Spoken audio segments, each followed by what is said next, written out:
1 mile. That's it. 1 mile of kettlebell carries. And according to the data I'm about to show you, this single protocol fixes 95% of the problems people complain about when they talk about their fitness, their health, their pain, and their lack of progress. Not 95% of one problem, 95% of all the major problems. And the remaining 5%? I'll tell you exactly what that is too. The Kettlebell Mile fixes 95% of your problems. That's a massive claim. So today I'm going to break down exactly what the Kettlebell Mile is, why it works on so many different problems simultaneously, and show you the actual list of issues this single protocol addresses. By the end, you'll understand why this might be the single most underrated training method that exists. Hey everyone, welcome back to the channel. In the next 12 minutes, I'm going to walk through every major problem this protocol solves. Pain, weakness, poor conditioning, bad posture, mental toughness deficits, and more. But first, I need to explain exactly what the Kettlebell Mile is, because the name is misleading in the best possible way. It's not what you think. Stay with me. Let's get into it. What the Kettlebell Mile actually is. Here's what most people assume when they hear Kettlebell Mile. They think it's running a mile while holding kettlebells. That's not it. And honestly, that would be impractical and dangerous for most people. The Kettlebell Mile is something different. Something simpler. Something that anyone can do anywhere with minimal equipment. The Kettlebell Mile is this. You carry kettlebells, walking, for the distance of 1 mile total. That's it. Pick up the bells. Walk. When your grip gives out or your form breaks down, set the bells down. Rest briefly, pick them back up, continue walking, repeat until you've covered 1 mile. This sounds almost too simple to be effective. But here's where it gets interesting. This simple protocol is actually a combination of several different training modalities happening simultaneously. And this combination is what creates the 95% effect. Let me break down exactly what's happening during this seemingly simple walk. When you're carrying weight while walking, several systems activate at once. Your grip is under constant tension. Your core is bracing to maintain posture. Your shoulders and upper back are working to keep the weight stable. Your legs are doing the locomotive work of walking, but under additional load. And your cardiovascular system is working harder than normal walking because of the added resistance. This is loaded carry training. And loaded carries have been called by strength coaches one of the most underrated exercises in existence. But the Kettlebell Mile takes loaded carries and adds a specific structure, a specific distance goal, a specific framework for progression. This structure is what makes it so effective at addressing such a wide range of problems. Now let's go through the actual list of problems this protocol fixes, and I'm going to organize this by category because the breadth is honestly staggering. Problem Category 1, Physical Pain and Structural Issues. Let's start here because pain is probably the most common complaint people have about their bodies. Lower back pain. This is one of the most prevalent issues in modern populations. Most lower back pain isn't from injury. It's from weakness and instability in the core and posterior chain, combined with poor postural habits. The Kettlebell Mile directly addresses this. Walking with loaded weights forces your core to brace continuously, not in short bursts like a plank, but for extended periods in a dynamic, functional context.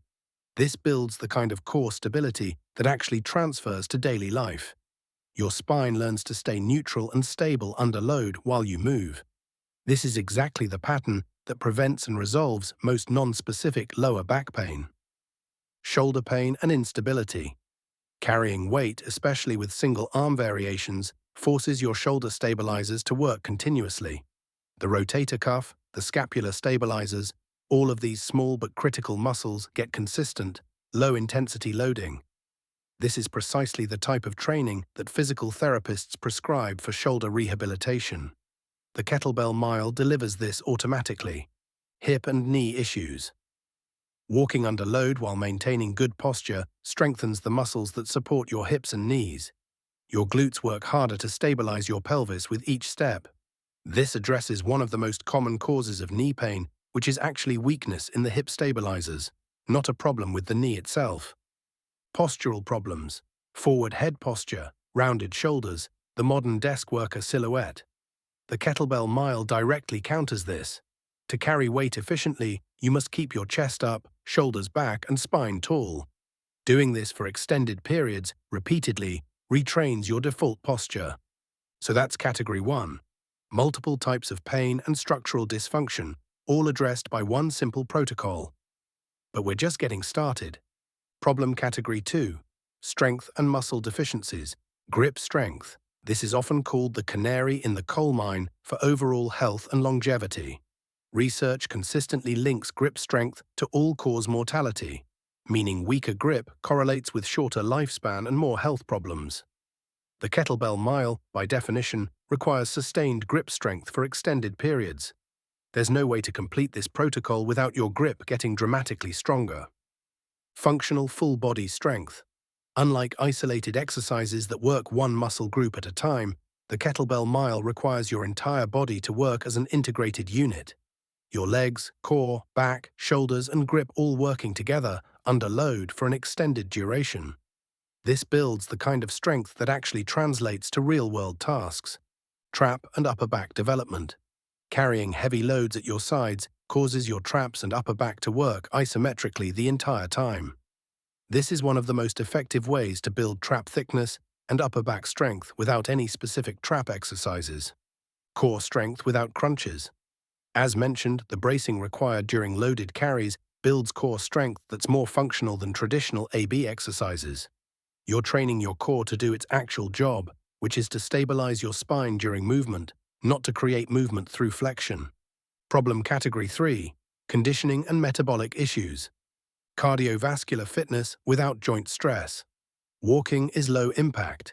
Adding load increases the cardiovascular demand significantly without adding the joint stress of running or jumping. For people who can't run due to joint issues but need cardiovascular conditioning, the kettlebell mile is nearly perfect. Fat loss and metabolic conditioning. Carrying significant weight elevates your heart rate and metabolic demand substantially compared to regular walking. The combination of resistance and cardiovascular work creates an excellent environment for fat loss while preserving muscle mass. Unlike pure cardio, which can sometimes lead to muscle loss. Work capacity and stamina. The ability to sustain effort over time, what strength coaches call work capacity, is built directly through this protocol. You're training your body to maintain output even as fatigue accumulates. This transfers to virtually every physical task in life. Problem category 4. Mental and psychological issues. Mental toughness and grit. Here's something most fitness content doesn't address directly.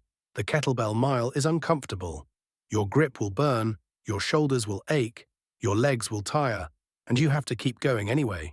This builds genuine mental resilience, not through some abstract concept, but through the direct experience of pushing through discomfort toward a goal. Stress relief and mental clarity. Walking itself has well-documented benefits for mental health and cognitive function. Adding the physical challenge of carrying weight amplifies this. The combination of physical exertion and the rhythmic meditative quality of walking creates an effective stress relief mechanism. Confidence and self-efficacy. Completing a challenging physical task that you weren't sure you could do builds genuine confidence, and this isn't confidence that stays in the gym. Research on self-efficacy shows that confidence built through physical accomplishment transfers to confidence in other areas of life. Problem category 5. Time and accessibility issues. No gym required. This protocol can be done in your backyard, a park, a parking lot, anywhere with space to walk. This eliminates one of the biggest barriers to consistent training, which is access to a gym, minimal time investment. Depending on your fitness level and the weight you're carrying, the kettlebell mile typically takes between 15 and 30 minutes. This fits into virtually any schedule. Scalability for any fitness level. A complete beginner can do this with light kettlebells, taking frequent rest breaks. An advanced athlete can do this with heavy kettlebells, aiming for unbroken carries. The protocol scales infinitely in both directions, which means it remains challenging and beneficial regardless of your current fitness level. So let's recap what we've covered. Lower back pain, shoulder instability, hip and knee issues, postural problems, grip weakness, lack of functional strength, underdeveloped traps and upper back, weak core. poor cardiovascular fitness, difficulty with fat loss, low work capacity, lack of mental toughness, stress and anxiety, low confidence, lack of gym access, time constraints, inability to progress at your level. That's 16 distinct problems addressed by one protocol. And I haven't even covered everything. This is why the 95% number isn't hyperbole. When you actually map out the problems this addresses against the common complaints people have about their fitness and health, the overlap is staggering. Now you might be wondering, what's the 5% it doesn't fix? Let's address that honestly. What the Kettlebell Mile doesn't fix. Here's the honest truth. The Kettlebell Mile is not optimal for building maximum muscle size. If your specific goal is to add significant muscle mass, particularly in your chest, arms, and other areas not heavily involved in carrying, you'll need additional targeted training. It's also not ideal as your only training if you're training for a specific sport that requires skills this protocol doesn't develop. A swimmer needs swimming practice. A basketball player needs basketball-specific training. The Kettlebell Mile builds a foundation of general strength and conditioning that supports these activities, but it doesn't replace sport-specific skill development. And finally, it doesn't address flexibility and mobility limitations directly. While the postural benefits help, if you have specific mobility restrictions, you'll need dedicated mobility work alongside this protocol. That's the 5%. Maximum hypertrophy, sport-specific skills, and dedicated mobility work. Everything else, the vast majority of what people struggle with regarding their fitness and health, falls within that 95%. How to actually do the Kettlebell Mile? Now let's talk about implementation. Because understanding the benefits is one thing, but doing it correctly matters. Choosing your weight. This is the most important decision. For beginners, start lighter than you think you need. You should be able to carry the weight for at least 50 to 100 meters before needing to set it down. If you can only go 10 meters, the weight is too heavy and you'll spend more time resting than working. For most men starting out, this might mean 2 kettlebells in the 12 to 16 kilogram range each. For most women, 2 kettlebells in the 8 to 12 kilogram range each. As you progress, you'll increase this weight. Carrying style. There are several variations, and each emphasizes slightly different things. The farmer's carry, holding a kettlebell in each hand at your sides, is the most common and beginner-friendly. This balances the load and is easiest on your grip and shoulders, relatively speaking. The suitcase carry, holding weight in just one hand, forces your core to work harder to prevent your body from leaning to one side. This is more advanced and should be alternated between hands. The farmer's carry is where most people should start. Once you can comfortably complete the full mile with farmer's carries at a reasonable weight, you can incorporate suitcase carries for additional core challenge. Walking technique. Keep your chest up, shoulders back, core braced. Take normal length steps. Don't rush. The goal isn't speed, it's sustained tension and effort. Breathe normally. Don't hold your breath. When to rest. Set the weights down when your grip starts to fail, when your posture starts to break down, when you feel your form deteriorating. Resting isn't failure, it's part of the protocol. Rest for 30 to 60 seconds, then pick the weights back up and continue. Tracking progress. The Kettlebell Mile has a beautiful, simple progression metric. How many times do you need to stop and rest to complete the mile? When you start, you might need to stop 10 or 15 times. As you progress, this number decreases. Eventually, advanced practitioners can complete the entire mile without stopping. You can also progress by increasing the weight while maintaining or slightly increasing your stop count, or by decreasing your stop count at the same weight, or by completing the mile faster. Frequency. This doesn't need to be done daily. 2 to 3 times per week is plenty, especially when combined with other training. It can also serve as a standalone workout on days when you have limited time or energy for a full session. The combination effect. Here's what makes this protocol so powerful, and it's worth emphasizing again.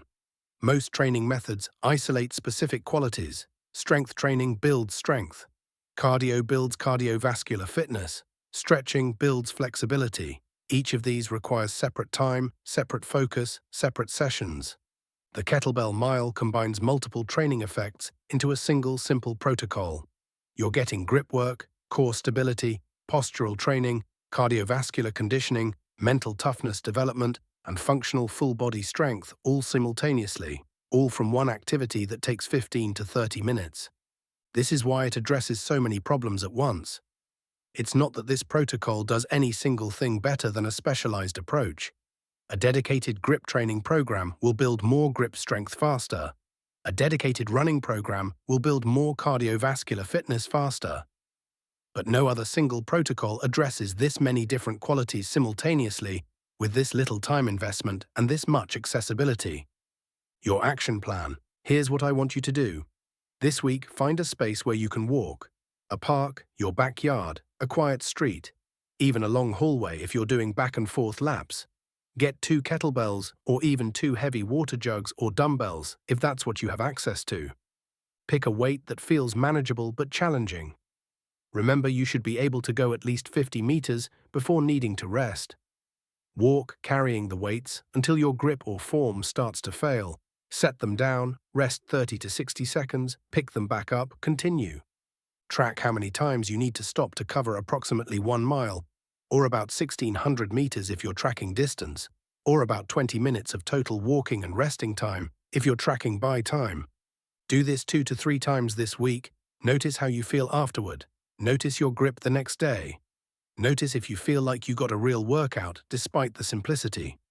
Then do it again next week and try to either use slightly heavier weights or need fewer stops. If you've tried the Kettlebell Mile, or you're going to try it after watching this, drop a comment and let me know your starting weight and how many stops it took you. Let's build a community of people discovering just how much one simple protocol can address. And if you want more deep dives into simple but extremely effective protocols like this one, training methods that address multiple problems simultaneously without requiring hours in the gym, smash that subscribe button and turn on notifications. The Kettlebell Mile fixes 95% of your problems. Pain, weakness, poor conditioning, bad posture, low mental toughness, accessibility issues. 16 distinct problems, one simple protocol. The 5% it doesn't address is maximum hypertrophy, sport-specific skills, and dedicated mobility work. For everything else, this might be the most underrated training method that exists. I'll see you in the next video. Now go grab some weight and go for a walk.